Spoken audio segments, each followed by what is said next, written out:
It's November 2nd, and with Halloween finishing up this past weekend, there seems to be another event that is on the collective conscience of a lot of us right now, and that is tomorrow's American election.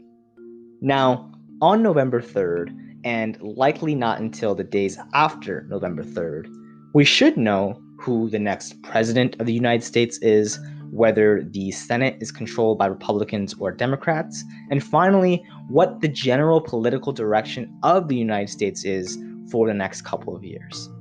And as Canadians, the choices our neighbors to the south have made and will make in the coming days will have dramatic impacts on us moving forward. What are those impacts? Well, to speak to that topic a little bit further, we brought on a guest to the pod, and that guest is Dr. Paul Fairie.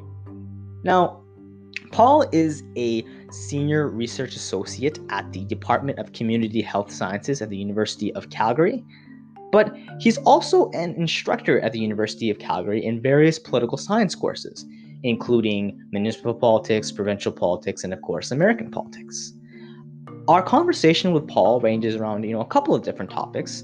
We start off talking about how a Biden administration would change the relationship to Canada on issues like the economy, the environment, and foreign policy, and compare that with, 4 more years of Trump. We talk about how Canada would react to a potential contested election where there isn't a clear winner. We talk about what would happen to either the Democrats or Republicans based off a win or loss. And finally, we talk about why Canadians seem to be so invested and interested in American politics and oftentimes don't give the same time and energy to issues that impact them municipally and locally, right? And so we have what I would say is a wide-ranging and fascinating conversation with Paul. And I want to thank Paul again for coming on to the pod. We really appreciated having him.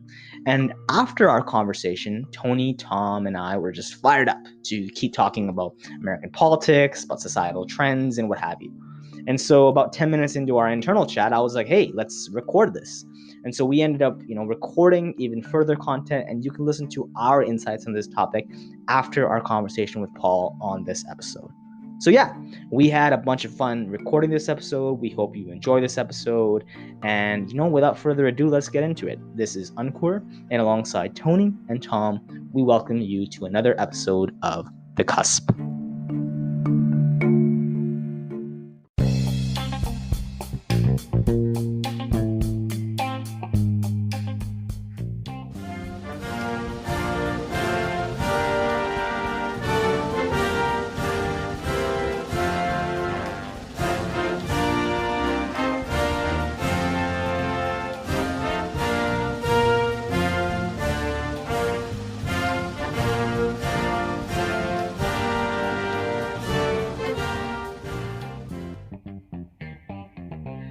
I think a lot of Canadians like us are wondering how the impact of that election is going to spill over into Canadian politics or just Canada in general.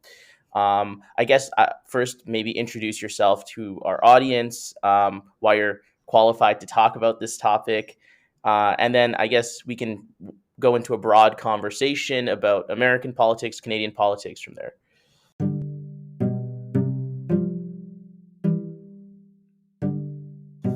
Sure, yeah. So my name is Paul Fairie, and I have a PhD in political science, which I got from the University of Calgary in, I guess, 2013. My defense was a week after the flood, so I associate those two things always in my head.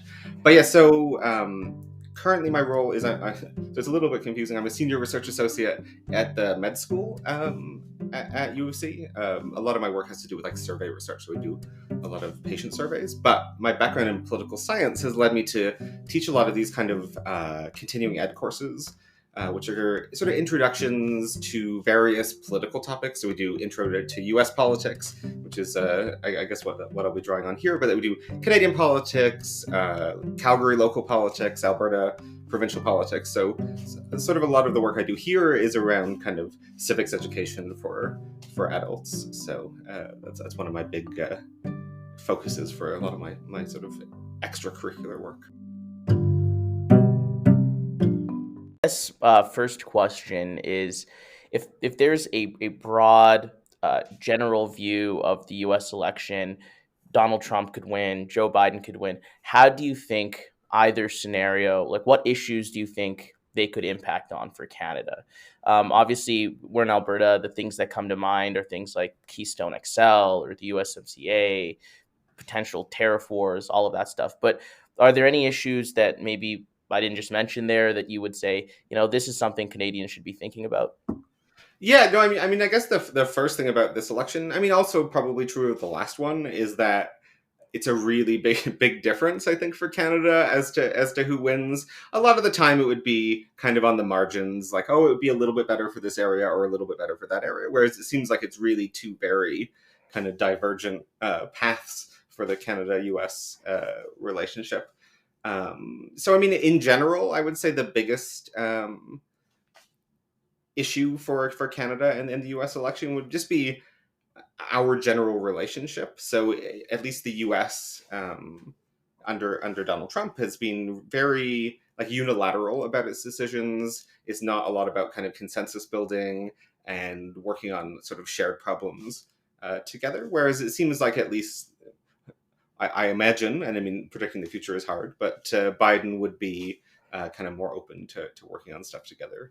And then, as you said, a lot of the other issues are kind of the more prominent ones. For Alberta, there's a whole who would be better for energy prices, which is always what everyone thinks about. Would it be Biden or Trump? So, I think the really big one is just kind of the tone of international relations under the two presidents. So, as you noted, Joe Biden and Donald Trump have laid out starkly different policy visions for America. I kind of want to expand this out to two of those primary differences: the economy and then international relations or affairs. So, first, on the economy, Trump's economic plan is really doubling down on the economic policies he's pursued the last 4 years: trade protectionism, immigration restriction, deregulation of the energy and financial sectors, tax cuts, etc. And Joe Biden, on the other hand, is promising significant stimulus spending. Particularly, he's talking a lot about green energy, infrastructure, and repurposing homes. So how do you think those kind of visions would each impact Canada, and also Canada's approach to our economic recovery? Yeah, it's a good question. So who should we start with first? So certainly, if Trump wins, obviously, literally because he's in right now, it won't necessarily change the relationship that we have. So in some ways, the relationship with the U.S. hasn't changed all that much. But we still have very large amounts of trade with the U.S. That hasn't really changed. Certainly, his energy policies are sort of both good and bad for Canada. In some ways, Trump might be more willing to facilitate things like exporting oil from Canada to the U.S. But on the other hand, he's also really big into the U.S. production of its own domestic oil, which is actually not necessarily great for Canada. At least if we set aside non-economic concerns here for a moment. We don't want the U.S. as Canada to produce a lot of their own oil, because it drives down the price of oil because the supply goes up, and it makes it harder for us to make a profit on our oil. So it's sort of a bit of both sides. So sometimes you hear more pro oil groups saying Trump would actually be better for Canada because he would help us export our oil, but on the other hand, it drives down the price as well. So I think that makes it a bit trickier. So in terms of Biden, there's actually I read a few interesting pieces in the last couple of weeks. I think there was one in the Toronto Star about the green, if the U.S. adopted a more aggressive green energy kind of approach, it might actually make it easier for Canada to do something similar. Because one of the difficulties that having things like a carbon tax and similar policies, so as much as that can be good for Canadian environmental outcomes, it can make things a bit more expensive. Whereas if the U.S. also joins in on this endeavor, it can kind of decrease that differential in prices, which can make it a little bit easier for Canada to implement them, because then the economic factors that we have to take into account might kind of diminish a little bit, and then we can be more confident in our ability to protect the environment and without the sort of economic costs that sometimes occur because of that.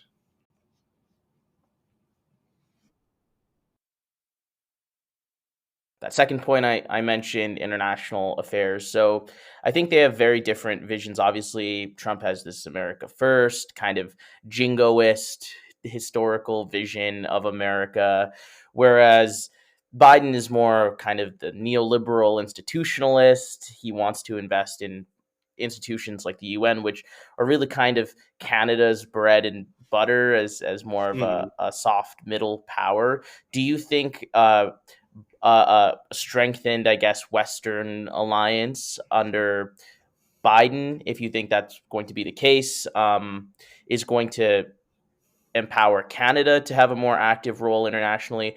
Or do you think maybe the opposite, that Canada has been able to maybe fill the void that America has left?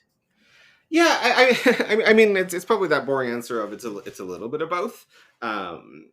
Certainly, we've had to more aggressively pursue our own course internationally, but just because of the very close relationship, not only economically but also culturally between Canada and the U.S., it is very difficult for us to go completely on our own. Like, could we start opposing U.S. foreign policy or international policy? That would be very difficult. We can kind of be neutral. We've sometimes often been successful at being kind of vague about what we think about the U.S., but could we start to actively oppose them? It would come at a significant cost that I don't think any of the major political parties would be willing to take. But the other side of your point around kind of a stronger Western internationalism, maybe, where Canada could kind of join in with a U.S. that was more open to kind of multilateralism, so not just the U.S. versus one country and so on, or even the U.S. joining forces with one country, like more people working together. Like, Canada can benefit from this sort of approach, especially because, I mean, we're very important. We have an active and robust economy in Canada, but we still only have 36 million people. It's not like we are the U.S., which has 10 times as many people. It's not like we're countries in Asia, China, India, who have many, many more people. We still are a medium-sized player, so it's hard for us to go on everything by ourselves.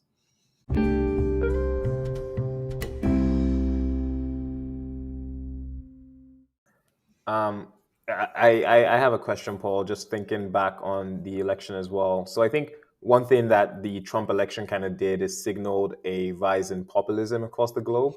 And I think some of those sentiments, even given how close we are as neighbors to the US, have kind of spilled over to Canada. There seems to be a lot more kind of Canada first mentality, a bit more protectionism. Do you think some of those effects are going to be long lasting, even if there's a Biden victory? Do you think some of those things might stick around and kind of show their heads more in Canada?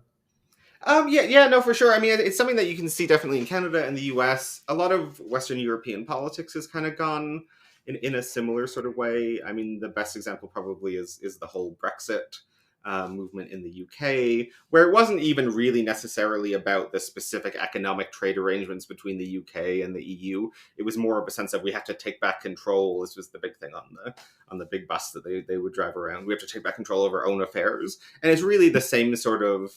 I mean, it has lots of different names. Like, populist is definitely one of them.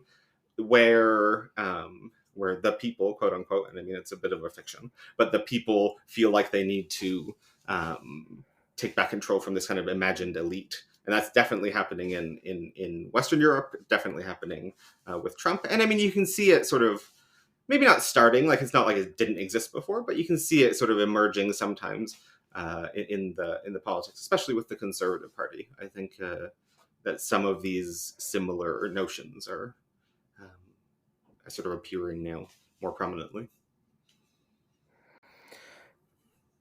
Yeah, I guess just to kind of this might just be pure speculation, but imagining kind of those populist sentiments did gain some kind of steam in Canada. Do you think the institutional structure of the Canadian government would kind of prevent or work as a backstop against those populist sentiments? For instance, like the parliamentary system, there's a lot of like old blood. You need the confidence of the House. Mhm. Uh, we have a more apolitical judiciary, etc. So do you think that would have an impact? Yeah, I mean, no institution is completely able to fend off everything, but certainly the fact that we do have a parliamentary rather than a presidential system would probably be a little bit helpful. Because I mean, right now, what can they do to remove Donald Trump? They can, as they did last year, like they can impeach him and try to convict him and remove him that way. But it's very difficult. I mean, there was such a big deal about Mitt Romney voting to convict Trump on one of the charges. And like literally that was the first time ever since 1789 that a member of someone's party voted to convict their own president in an impeachment hearing. So I mean, like, it's not a great tool for that. Whereas in Canada, if a political party essentially just gets sick of their leader genuinely for whatever reason, it doesn't have to be about a crime, or it can just be we just don't like you anymore. They can be removed. So it does. If a party was really opposed to our leader, they could remove them a lot more easily, which would maybe be helpful. And if you think about, as much as the Republican Party has definitely become the party of Donald Trump now, like they're all in for Trump at this point. If you remember 2016, a lot of people were in the Republican Party, even like staunch Trump fans right now, were very much opposed to him. So it would have been harder for him to kind of, I think, rise up in a parliamentary system. And I mean, it doesn't mean it can't happen in Canada, but it'd be a little bit more tricky. So to continue... Go ahead, Tom. Yeah, I was just going to say, to continue the speculation, because speculation is kind of fun. That's the best part about talking about politics, honestly. Let's say like away. A Trumpian figure does rise in Canada, right? And the party is fully behind them because at the end of the day, hey, he's winning votes and they're controlling the House, right? Or the parliament. Mm-hmm. Given the nature of the parliamentary system and like the whole influence of the executive branch being part of the legislative branch as well, isn't it possible that like a Trumpian figure in Canada could do even more damage in that sense? No, I mean, so I really, so I've taught some political science courses, right? So one of the favorite assignments for Intro to Canadian Politics is who has more power, the President of the United States or the Prime Minister of Canada? So like in some sort of first thought way, you think obviously the President is more important than and powerful than the Prime Minister, and kind of internationally, yeah, that's true. But like, who has more power inside their own system? And it's really almost certainly it depends how you measure it, but it's really the Prime Minister of Canada. So I mean, if you got a leader very similar to Trump who could become with the consent of the parliamentary party and the party at large, like the members, they could do a lot more quickly than Donald Trump can. I mean, just like the Supreme Court is a big one right now because there's a nomination process going on in the U.S. Think about the last time you paid attention to a Supreme Court nomination process in Canada. No, like, I mean, maybe you did. I don't know, but like, it's not that interesting. The Prime Minister essentially just gets to nominate largely whomever they want. We're a lot more bound by some customs, but if you got somebody who wanted to ignore those customs, yeah, I mean, they more or less could, without any recrimination, without any backlash, at least officially, from the institutions. So basically, I guess the big difference I see would be to do it in Canada, you'd have to get a lot more people on board at the beginning. But if you could, then it would definitely maybe even be faster. Yeah, I guess drilling in on that. I guess there are some like structures of the Canadian Supreme Court that now, at least Democrats in the United States are looking at implementing if Biden gets in, like a mandatory retirement age of 75. So kind of light ways of whether you call it packing the court or balancing the court out, whatever. Do you think the Biden administration might pursue some of those ends, or do you think that's going to be too much of a expenditure of political capital and they're going to focus on other issues? Yeah, I mean, I think you're right there with the introducing the idea of political capital. Like, if they wanted to do it, Could they do it? Yes, absolutely. It would be legal to. There's no constitutional number of Supreme Court justices up until, what was it, the 1860s, I think it was, maybe the 1870s. The number would fluctuate up and down a little bit. I think it had been 10, it had been 5, it had been 9, or whatever. But it would cost a lot of like this sort of, I mean, it's sort of fictional. It's not like there's a amount of political capital that you have, but they would have to spend so much of their time and so much of their attention on this, and it would get a lot of backlash from, like a strong backlash from the Republicans, that I think they might not do it. I mean, Biden made an interesting statement about it the other day around he would set up this bipartisan commission to look at different reforms for the Supreme Court, which could include expanding the size of the court. So this was maybe in the last week. And definitely Biden has said in the past that he is not particularly interested in doing this. And looking at his history, so when was he elected to the Senate? In the early 70s. He was in the Senate for 35 or 36 years or something like this. And like the Senate, more than the House, has this tradition of kind of small c conservatism. So not like ideological conservatism, but conservatism in terms of like keeping things going more or less the way they are, at least institutionally. So I think like instinctively it wouldn't be his first, second, or third, or fifth, or 10th idea. Something more like a mandatory retirement age, which would almost certainly require a constitutional amendment, which is a whole other thing. Would probably be the more the kinds of reforms that he would instinctively look for. Okay, I guess I want to shift us to some of the more, I guess, salacious news bites of the election. Excellent. One example is Donald Trump has refused to commit to a peaceful transition of power. So I guess, what is your view of Canada's role if there is the potential of protracted litigation? Do you think our stance on Bush v. Gore, which was kind of, I think, hands off, is a precedent we're going to emulate, or do you think Trudeau and the federal government are going to be a lot more interventionist?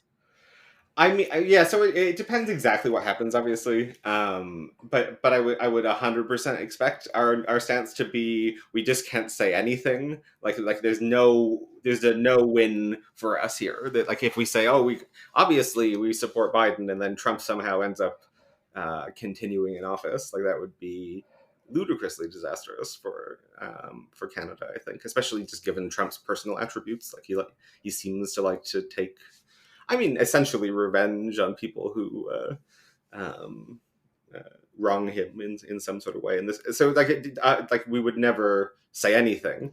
The only if it got to the point of, he was ruled to have lost the election and was refusing to leave the White House, and we had to like recognize one of two governments, and like it's a really outlandish scenario we'd have to get to. But like if we had rival presidents, we would have to pick one. But I mean, as much as it's like it is outlandish and ridiculous, but like it does happen in some countries where someone who wins given the rules of the election refuses to leave office, and sometimes we have to pick which government to recognize. Mm-hmm, mm-hmm. No, I've definitely seen that in the past, where it's like we formally recognize this, or we formally recognize the opposition because of X, Y, Z. So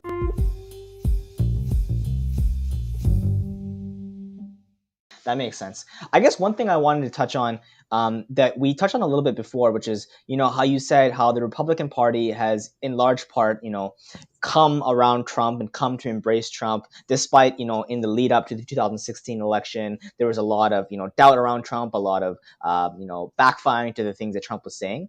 I'd be curious to know, like, let's talk outcomes and aftermath. Like, if the Republican Party loses this election, if Trump loses, what happens to the Republican Party?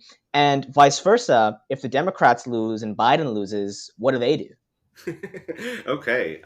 Yeah. So for the Republican Party, I think if they lost, certainly the presidency, they won't win the House regardless of what happens. But if they lost the presidency and the Senate, which both of which could happen, the next nomination cycle, I think, will be really key for the Republican Party. A lot of times what you see with parties that have gone through a big shift, like moving towards Trump, is you'll get a Trump-like figure running to kind of represent, and even many of them, represent kind of Trumpism, and you'll almost certainly get a couple of kind of more like classic style Republicans running as well to kind of say, no, we should go back to our original way. So it'll really make 2024, I guess, a really big battle. And I mean, honestly, I would anticipate, just given his own personal characteristics, that Trump would continuously insinuate that he would run again. Whether he would or not, I don't know, but he would definitely say it. Like, he'll enjoy saying that. If the if the Democrats don't win, certainly if Biden loses, it'll be I mean, not exactly the same scenario, but like they'll have to consider, do we start to figure out how to embrace elements of Trump's policy? So not his personal characteristics, but do they become more protectionist in their trade outlook, like even more than now, which is not a lot, but like they could push that a little bit more. I mean, Democrats historically were more protectionist than Republicans, at least in kind of the longer span of history. So could they return to that sort of thing? Maybe. Yeah. I'd be curious to know. I mean, whenever there's conversations about U.S. politics amongst friends and I, one of the things that we seem to chastise or lambaste is the fact that there's a two-party system. It's Democrats, Republicans, and it's been Democrats and Republicans for as long as we can remember, right? I'd be curious to know the likelihood or the potential for a fissure in that two-party system dependent upon the outcome of this election. Like, for example, in the Democratic Party, we seem to be having two kind of lanes, the more moderate, centrist, traditional Democratic lane, and the new AOC, Justice Democrats, more democratic socialism, leaning more progressive, right? In the Republican Party, like you said, we have your classical conservatives, and then you have Trumpism, right? It kind of reminds me of like the CPC, like the Canadian Conservative Party here, and then Maxime Bernier's People Party of Canada, right? I'd be curious to know if you see perhaps potential for a fissure into multiple parties, and if not, maybe discuss some of those institutional barriers that would prevent that. Sure, yeah. I mean, it is like I think AOC even said at one point that she and Biden would probably, in many other countries, not necessarily be in the same party. And I mean, it's a fair enough comment. But I would say in the U.S. and a lot of other countries that have kind of this first past the post system, where like it's a winner take all system. So if you get the most votes, regardless, you get all of the points or all of the seat and all of this. It makes it very difficult for more than two parties to emerge. And I would say the U.S. has a lot more extra barriers on top of that. So I mean, you have party registration in the U.S., which we don't really have here. Like, you can join the Liberal Party or the Conservative Party in Canada as a member, so like you pay your $10 or $20 or whatever they want to charge, and you become a member. But it's not this, like in the U.S. you actually register when you register to vote in a lot of states as one party or the other, and you can register as a minor party, but it makes it more difficult. But what that does is it makes it easy for the two parties to get on the ballot. So they basically have automatic ballot access, whereas if you're a new third party, it's actually quite a struggle. And if you look at like U.S. politics, presidential races, even for the last 50 or 60 years, how many times has there been a major third party candidate? So there's Ross Perot in the 1990s. He got 20% one time and about 10% the next time. Other than that, there would be like sometimes people who get 5 or 6%, but it's really it's like such barriers to participation because the Democrats and the Republicans, and I mean, I could make it sound like a conspiracy, like do they collude to keep other parties off of the ballots? I mean, a little bit, not in a grand kind of criminal sense, but they've set up rules such that it's easy for them to not so much do well, like people still have to vote for them, but it's easy for them to access the ballot and get nominations through, and it's harder for other candidates. So I mean, there's lots of different reasons. I mean, the only way that it's really worked in the last 30 or 40 years is with someone like Ross Perot, who would be able to, like, was he a billionaire? I don't know, but he was certainly very wealthy. He was able to self-fund a lot of these things, and he certainly had access to this expansive network of rich folks. So someone like Mike Bloomberg maybe could successfully start his own party, but could other people not so much? Yeah. Could Trump potentially start his own party?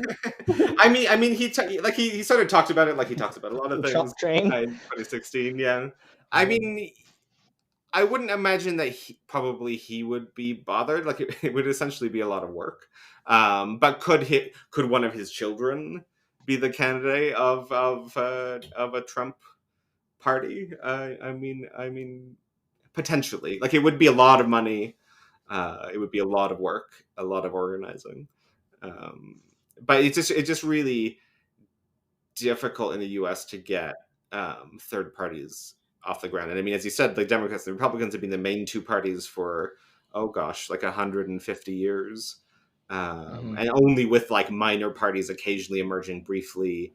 Like what was it, 1912? I think it was the Progressives, a party that started then, did pretty well. But who did they have as their nominee? They had former President Teddy Roosevelt.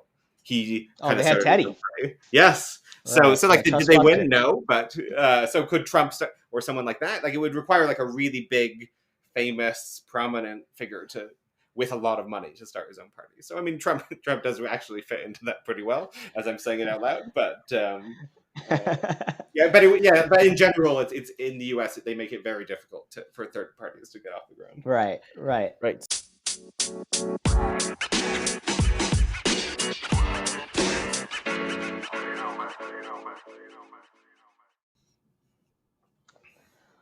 So one thing that I was curious about, and I know I've been thinking about this for a while. This is a little bit of a shift in conversation, but it's still very relevant in the sense that when it seems like a lot of Canadians are fairly tuned into what's going on south of the border politically, right? Like what's going on. They know what's going on with Trump and Biden and all those things. But you also talk to, at least in my conversations with young people or with people talking about politics, they may be tuned into what's going on federally, but not necessarily, in municipally, like wherever they're living, or provincially, right? Why do you think that is? Like, why do you think us tuning in to federal American politics, like Canadians would be more educated on federal American politics than maybe what's going on in their municipal city council? Yeah, no, no. So I mean, this is something I do think a lot about with the different courses that I teach in like local and U.S. politics. You get very different kinds of questions from students, and you're absolutely right. Like we do spend a very disproportionate, I think, at least amount of time kind of obsessing as a country about the national politics of not ourselves. And I mean, in some ways, it's pretty natural. Like we have to. Like there are again, like it's the usual of like they're our biggest trading partner. They're very culturally similar to Canada. Like we're not Americans, but we're not that different in a lot of ways from a lot of America, at least in terms of parts of our culture. So I mean, it is pretty natural. But I mean, like, why do we do it? It's probably two reasons. One is just U.S. media is very easy to access in Canada, so it's really easy to follow. And the other one is like American politics is in a way a lot more kind of exciting than to watch, just like from just a purely television entertainment perspective.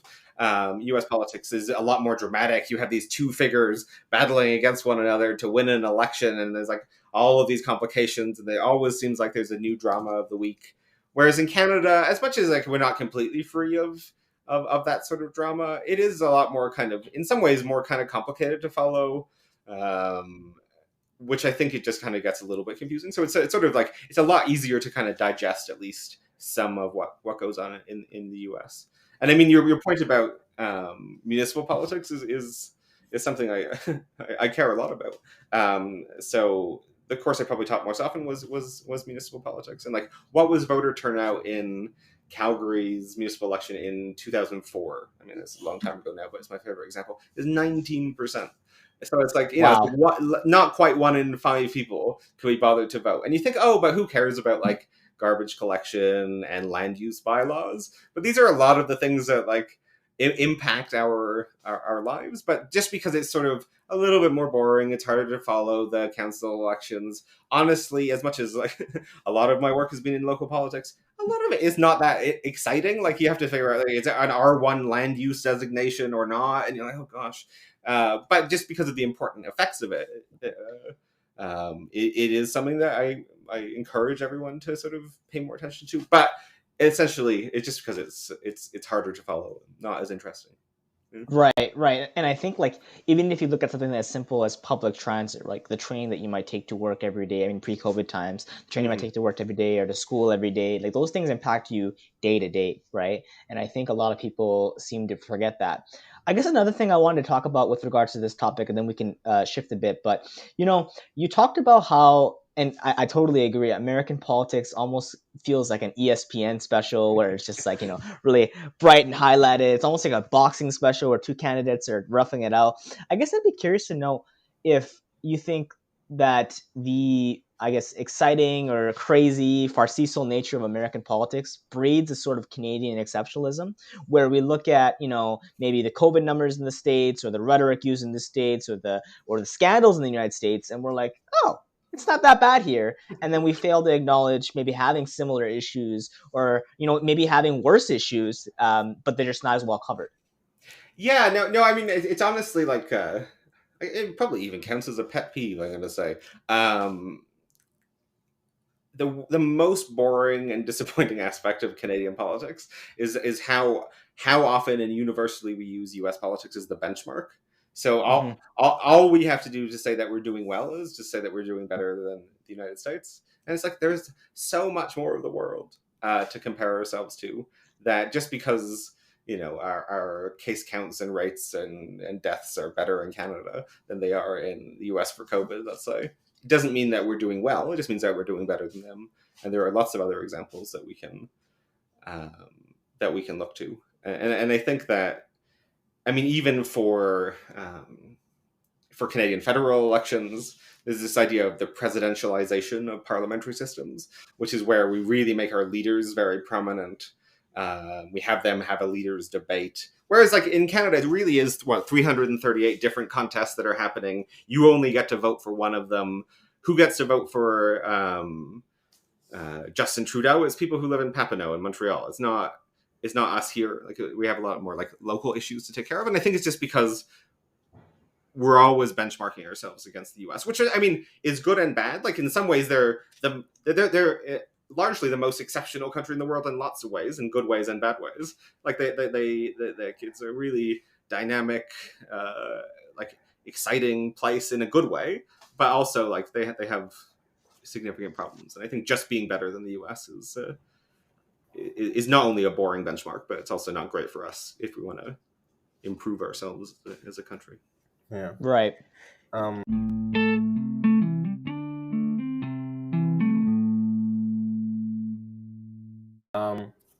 So we're coming close to time, and I kind of wanted to make sure I get this question in before we kind of run out of time here, Paul. So Paul, you play a pretty crucial role as an educator. You're kind of helping the current generation and your students kind of navigate what this world is like. And I think to a lot of people, this whole Trumpian kind of times we're living in seems kind of unprecedented, seems a bit not normal. So I wonder, how are you helping your students kind of frame their understanding of the situation? Is it truly something that's not normal, or is it kind of, there's nothing new under the sun? It has happened before. We've had previous presidents like Jackson in the States. We've had polarization before. Are you helping them? How are you helping your students kind of navigate and understand this political climate that we're living in? Yeah, so I mean, like essentially, they're like the whole reason why I'm personally at least passionate about kind of civics education, if you want to call it that. Is it's I mean, in some ways it's almost like therapy, both for me and I think maybe for some of the students, where remembering what the processes are designed to do and how they've worked in the past, comparing them to how they're working now, can help us contextualize a lot of the discussion and maybe even arrive at some of the same shared facts. So I mean, I hope at least my courses don't convince people of like one political opinion or another. It doesn't. That's I don't care. I mean, I care in a different sense, but like I don't care in the context of the class. But I do care that like we do arrive at this shared understanding. So I mean, like, is Trump unprecedented? Some parts of it, yeah. Like his personality and approach are definitely quite unusual for a U.S. president. But are all of the things that he's done, have some of them happened before? Like, yeah.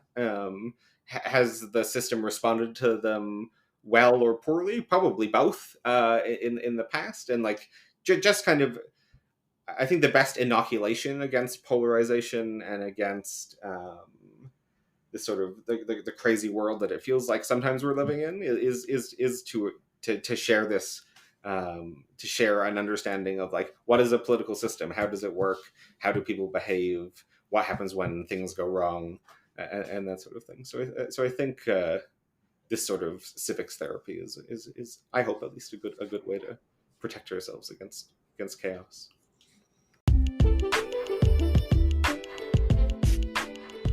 So that was the end of our conversation with Paul. That's Dr. Paul Fairie, who is a senior research associate in community health sciences at the University of Calgary, as well as an instructor there in various political science courses.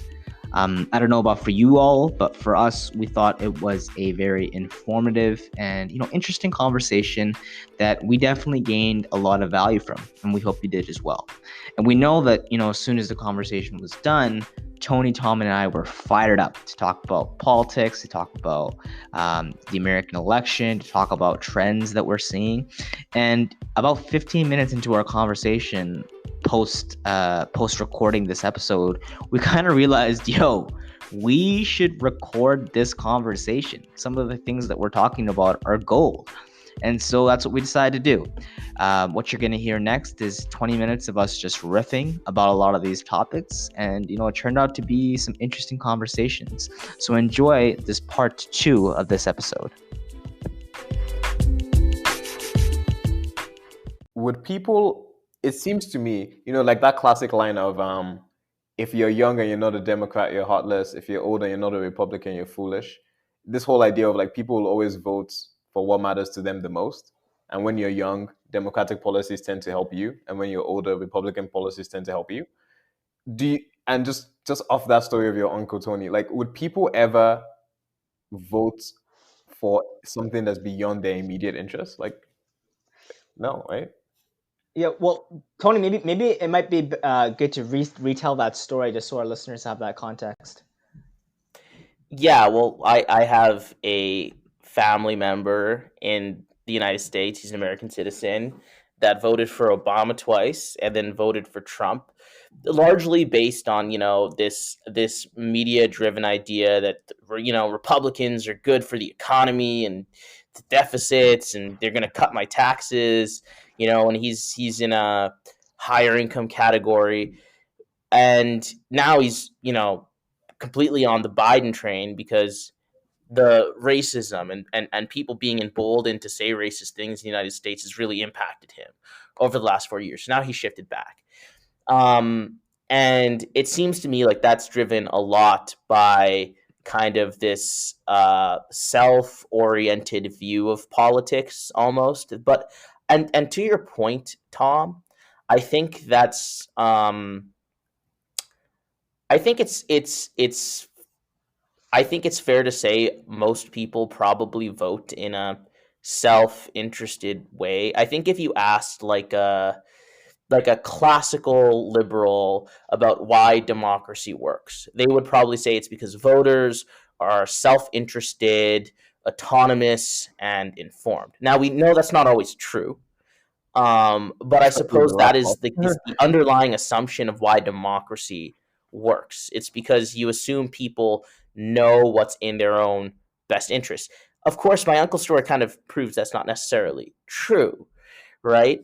But to go back to that statement you made, I don't think that view of it necessarily means that, when you're young, you're a Democrat or liberal. When you're old, you're a Republican and conservative. And the reason I say that is because if you look at voting patterns from the 1980s, if you go back to the Carter-Reagan election, the majority of people who were college age then voted for Ronald Reagan, right? And they're still conservative. And a lot of political science research indicates that that's not actually true. It's not that when you're young, you're liberal. When you're old, you're conservative. When you either have a heart or no brain. I think that's kind of a great talking point, especially on the right. But I think what's truer is the value sets you develop when you're a teenager, when you're in your 20s and going through the formative experiences, whether it's a trade school or a university education or starting your career out of high school. Those experiences really start to define the way you view the world, your value sets, and those lead to lifelong voting patterns, right? So, and I think this cuts across party lines and engages in other demographic ways. So about 85% of African Americans voted for Jimmy Carter. That number is very similar to the vote that Joe Biden is going to get in this election cycle. And I think it's because, at least to a lot of African Americans, there's this perception that one party is engaging with their problems and speaking to them accurately.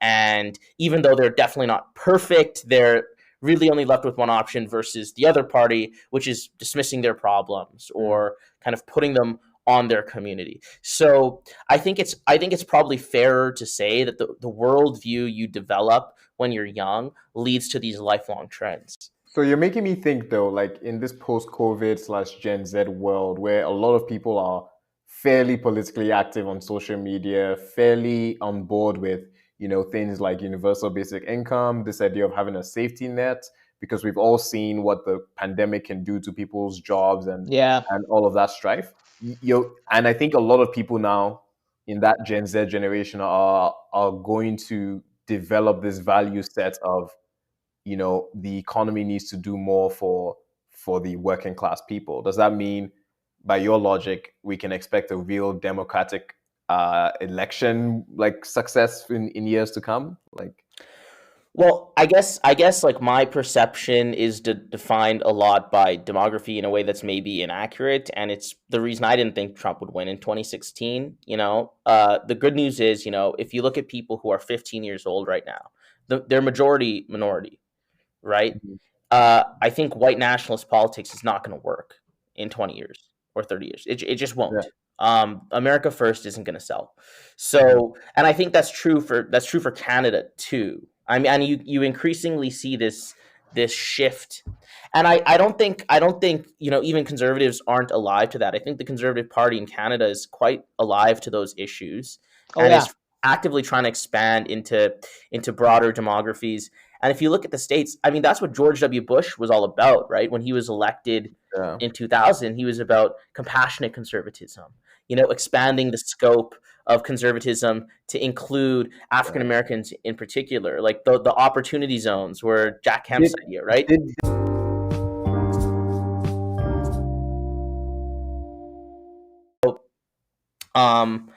I guess though, like going back to that broader point about political trends and where kind of this world, the world is going, because Tom, you asked Paul about populism and the rise of populism.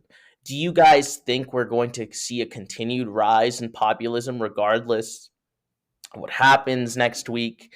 Or do you think maybe we're going to see other political movements come to the fore?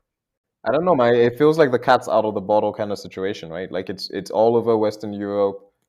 Thinking of places like, I think, Austria, even the UK, of course, with Brexit, a bit in France as well. Like it's all over. I think that the cat really is out of the bottle.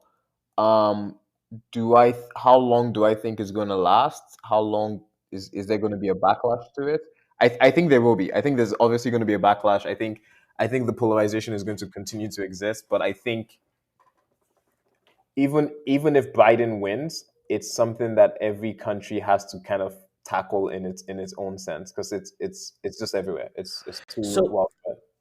I guess I'm interested in your view of democracy and its capacity to address these issues overall, because I'm like fiercely democratic, and I would contend actually that the democratic system has already delivered more than a lot of other systems, even during the coronavirus pandemic and recession. So an example I would give you is if you look at the 2008 financial crisis and the bailout that occurred then versus the 2020 stimulus, there are already significant differences. And I think they demonstrate that governments, regardless of party and democratic systems, are alive to the will of the majority. So in Canada, if you look at our 2008 stimulus plan, it was a lot of tax cuts, infrastructure spending, corporate bailouts. And this time we had a $2,000 a month CERB, we had direct cash relief for students. So we had, I think, a much more democratic process and direct relief for average citizens, which I think if you ask people what are the biggest issues with the 2008 stimulus, in 2010 or 2011 or 2012, their biggest complaints were like, why did this corporation get this money and not me? And I think even if you look at the Trump administration, I mean, with the HEROES Act, you see $1,200 going to the average American. That's something that I don't think Congress would have considered in 2008. So I would contend that already you're kind of seeing a little self-correcting happening in democratic systems to address those issues. Is it enough? I mean, I think, all of us here probably consider ourselves more like political futurists that are like, why can't we just set up like a government bank account for every person and then just drop stimulus money into it whenever we have a recession and give people direct relief that way, and then pay for it with these very specific digital solutions. I think most of us would probably have like that young person's view of like why are all these other political interests getting in the way of that? But don't you think that democratic systems are at least kind of addressing that to a certain extent? I mean, people argue back with you because you was talking about COVID relief and all of that. Like, have you seen the latest economic numbers coming out of China? Like, China's economy has bounced back faster than anyone's. Somebody made the analogy, like, I don't know if you guys saw the picture in Wuhan when they held like a massive pool party. Concert. Yeah, Yeah, they held a pool party. massive concert to kind of show the world that we've overcome coronavirus.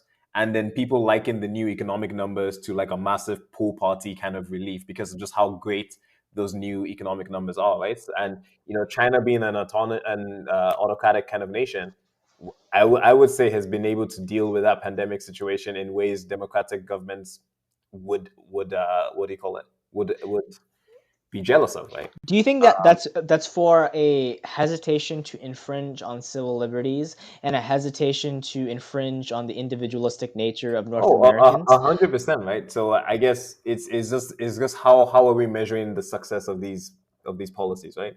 I guess maybe it's too soon. Maybe it's too soon to make the call. But right now, China has a decent argument to make.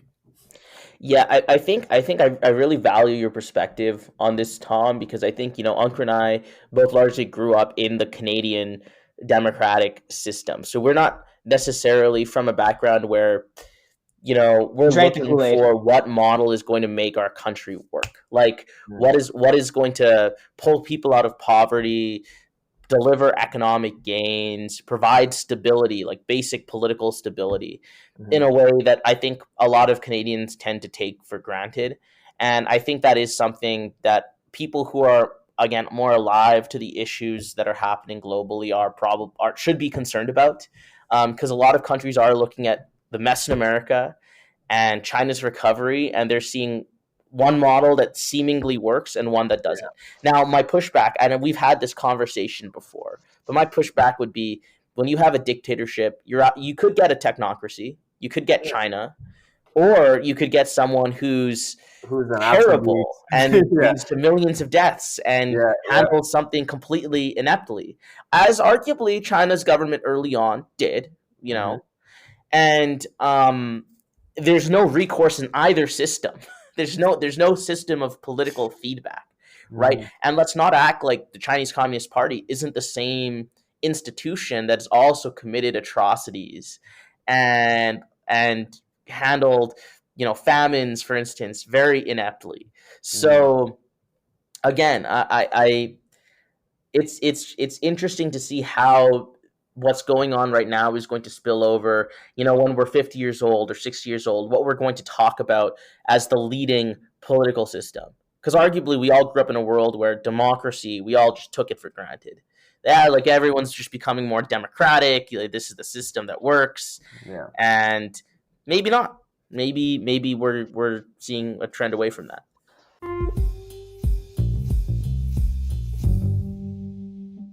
Well, I think one thing I want to, like we're coming close on time, but one thing I want to talk about to kind of close this, and it relates to our audience, is a difference maker could be political participation among young people. Since I've I don't know, since whenever I started tuning into politics, whenever we talked about young people and voting, the conversation was always they don't vote, or they don't vote consistently, they don't vote in droves. But I was doing some reading, and one of the things that I've noticed that actually seems promising about this American election is that youth turnout thus far has far surpassed numbers seen in 2016 That's right. and Yeah, multiple prior elections, right? I think it's And quadrupled. exactly. And one thing we've talked about with this cultural movement, one thing we've talked about with this political moment, and one thing we've talked about with this generation, this cusp generation, and in particular Gen Zs, is political activism, is caring about social issues. And the biggest gap up until now has been, well, will they vote? Well, I Yeah. think this American election is a place to see that in practice and to see whether or not they will vote. And it could be an indicator of a trend that we will see in our lifetime, where we have a young generation that's much more politically aware and much more politically active, which could lead to dramatically different outcomes So in democratic maybe regimes. I feel like I'm playing the devil's advocate here a lot, but that's okay. This could be kind of a causation correlation issue again. Is it that young people there's a trend now of young people going to be more politically active and coming out to vote, or is it because of the times we're living in with COVID and there's not much more else to do, and general voter turnout in general has increased because a lot more people are doing mail-in votes? Is that just the times we're in right now? Is that trend actually going to continue? I think there are a couple interrelated trends here that we have to discuss, because when you quadruple youth turnout, there's obviously something going on. Like that doesn't just happen in a vacuum, right? So I think one contributor is in April 2020 in the United States, the youth unemployment rate was 27%, right? That does not include people who've stopped looking for jobs. That doesn't include people who have part-time jobs and would like full-time jobs. Yeah. So obviously the real unemployment rate is actually much, much higher, probably about 50%. And when you have economic circumstances like that, and when we talk about youth unemployment, it's people under the age of 25. So these aren't like teenagers. A lot of them are adults in their careers at this point, graduated from their degrees already. So when you have circumstances like that, for also the most educated generation ever, right?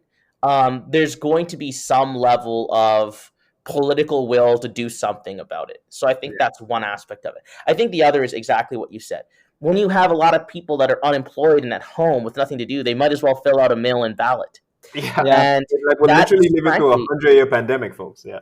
yes, and that frankly circumvents a lot of the barriers to voting that have been in place as well. So a great example is in Wisconsin. They eliminated I think they have like one voting booth on every campus, even if it's like a 50,000, 100,000 person campus. And they'll have like 3 or 4 around areas where seniors live, like retirement communities, right? Because they know which demographics tend to vote for them more. Now, it doesn't really matter if you're on campus or not. You're just at your parents' place and you can fill out a ballot.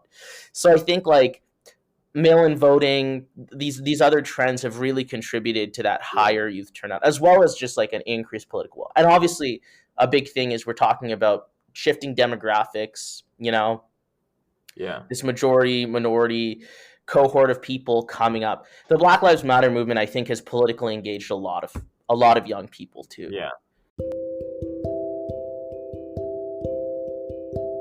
And to your point, Anka, like I am an idealist to some extent, and I do wish that this is more than just a moment, but it's actually going to be like a movement and a trend with young people. But it's kind of easy for people to jump on the bandwagon in this election because there's so many high stakes.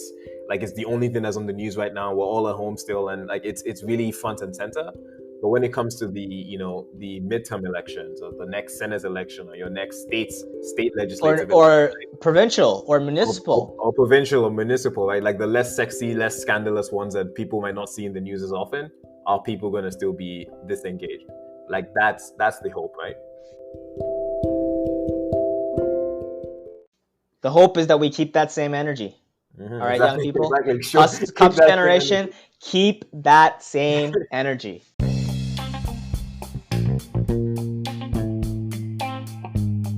That's all for today, everyone. Thanks a bunch for listening. We really appreciate it. If you're enjoying the pod, we'd love it if you could share this with your friends and let them know about the pod. We'd love for the pod to grow. We'd also love it if you're using Apple Pods, if you can go on there and give us a review. That's just a great way for us to get the podcast to be more popular on Apple's platform. And finally, if you're not already, you could follow us on all of our social platforms. We're available at The Cusp Pod on Facebook, Twitter, and Instagram. And we also have all the episodes up on YouTube. So if you prefer to listen on YouTube as well, you can do that as well. Cool. Thank you so much for listening again. Hopefully you're enjoying the pod. And yeah, you know what? Have a great week. Take care. Bye-bye.